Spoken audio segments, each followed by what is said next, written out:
Ariel Helwani in New York City for the UFC Reebok Fight Kit unveiling. And we're being joined by Conor McGregor just days away now from your big title fight. And of course, the question everyone wants to know the answer to, Conor, is who will you be fighting on July 11th? It's a mystery. It's a surprise. Show up at the weigh-ins and take your seat, and we will unveil the sacrificial lamb at the weigh-ins. Does it bother you that you're here and Aldo's not here? The best must do that extra bit, so I understand that. But I understand, I certainly work hard. I certainly am I am earning the right to take most of this pay that is getting put out here for UFC 189. I work the hardest. I put in the most work. But when you are the best, the demands are greater, so I expect it. Are you annoyed that you have to be here 11 days before your fight? Is it my favorite thing? No, it's not, but it is what it is. I done it in Boston. I've done it. It seems to be normal occurrence for me now. Maybe my next contract I might negotiate a little bit better, but once I'm here, I enjoy it. To be honest, is it ideal? It's not, but we get on with it. Improvise, adapt, and overcome. That's something I say to myself daily, and this is just something else that we adapt to and we overcome. Based on the intel that you have, the discussions that you've had with the UFC, what does your gut say? Do you really think you'll fight him on July 11th? It's going back and forth. I hope he does, but I don't care. Whoever is there will be demolished. Whether it's Chad, whether it's Jose, they both will be destroyed. So they are both in over their head. I do hope Jose shows up, but smoking Chad will be enjoyable too. I will enjoy destroying him also. You said all the right things, but I'd have to imagine after all the promotion, the commercials, the world tour, all that, there's a part of you that would be disappointed if it's not Jose. I mean, this is a culmination. You want to beat the king, right? The current king. The current king. You're looking at the current king, Ariel. You're interviewing the current king. The current king is here. July 10th, the current king will be there, 145 pounds. July 11th, the current king will be there, raising gold. So I don't care. It's the McGregor show. Let's be honest. It would be great to have it with all the work they put in, but I cannot force an individual if they are afraid. If an individual is afraid to fight, you cannot force him. So it is what it is. If he's running, if he's scared, there's nothing I can do.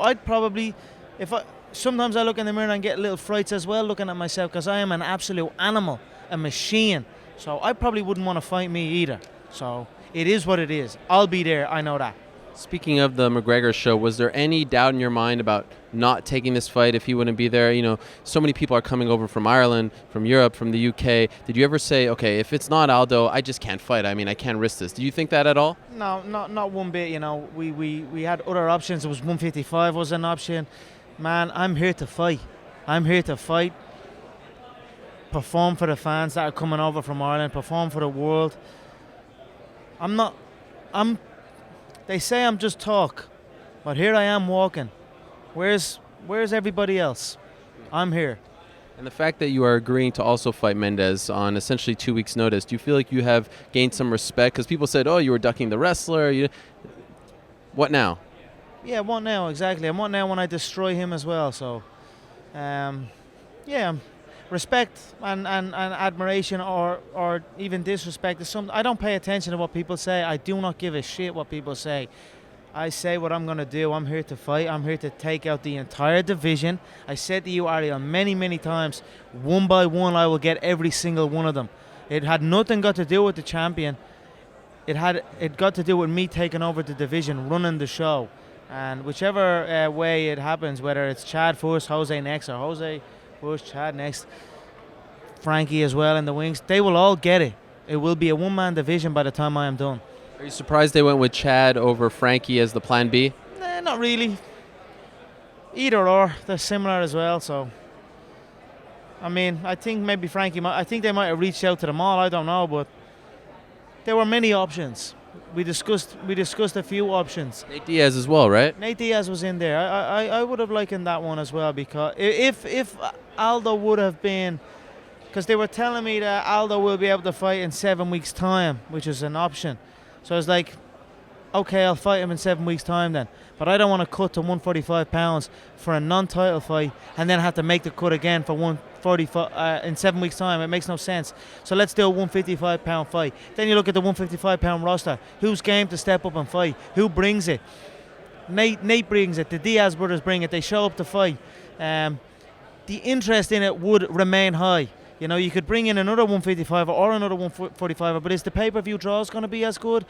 I don't think so. So Nate was an interest for me at 155, and the fact that the fight would generate big buzz as well. So it was an intelligent business move by me. I laid it out. They researched it. It was an option, but now it turns out that Jose has a little itty bitty bruise on his rib. So if he doesn't show up, they're stripping him, rightfully so, and putting the interim belt on the line. Now with the interim belt on the line, I'll make the 145-pound limit. Is there a chance this is your last fight at 145?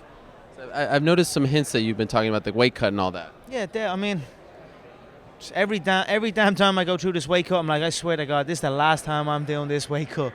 But it is what it is. I make it intelligently, and I get on with it, and I show up like an absolute animal on fight night.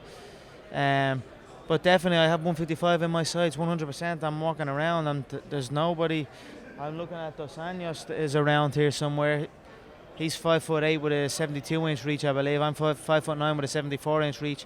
So already I have the physical advantage over him, who currently holds the belt. So I feel it's in my future, definitely. But maybe next, we'll see.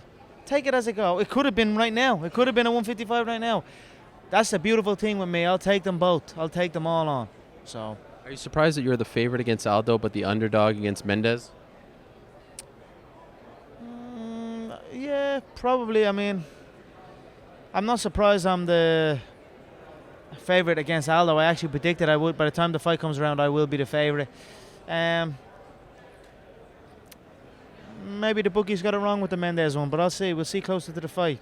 I think because there's an air of uncertainty of what's going to happen, that they're just kind of throwing out some odds and see what happens. But I'll be the favorite regardless come fight night. Final thing. I'm sure he's going to watch this. Is there a message to Jose? What do you want to tell the guy in Brazil? I was saying, what have you got to say to him? Or say something if you had one thing to say. Just show fucking up. Let's get this on. You know what I mean? We all have knocks and bruises. Everyone, I'm banged up. He's banged up. Everybody's banged up in this business. Show up and let's fight like men. We put the work in. Represent your country. Represent yourself. Show pride and step foot inside that octagon and compete.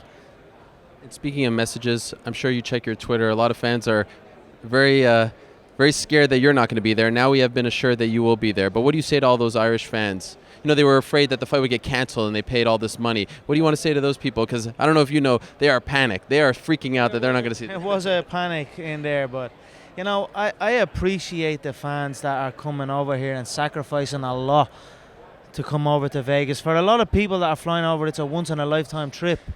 So it's only right that I step in there and fight. Regardless of who's across from me, it feels like something I should do. So I appreciate everyone that is making that trip over, sacrificing a lot to come over and support me. And I will be there to perform for them people. Thank you, Conor. Good luck. So much. Thank you.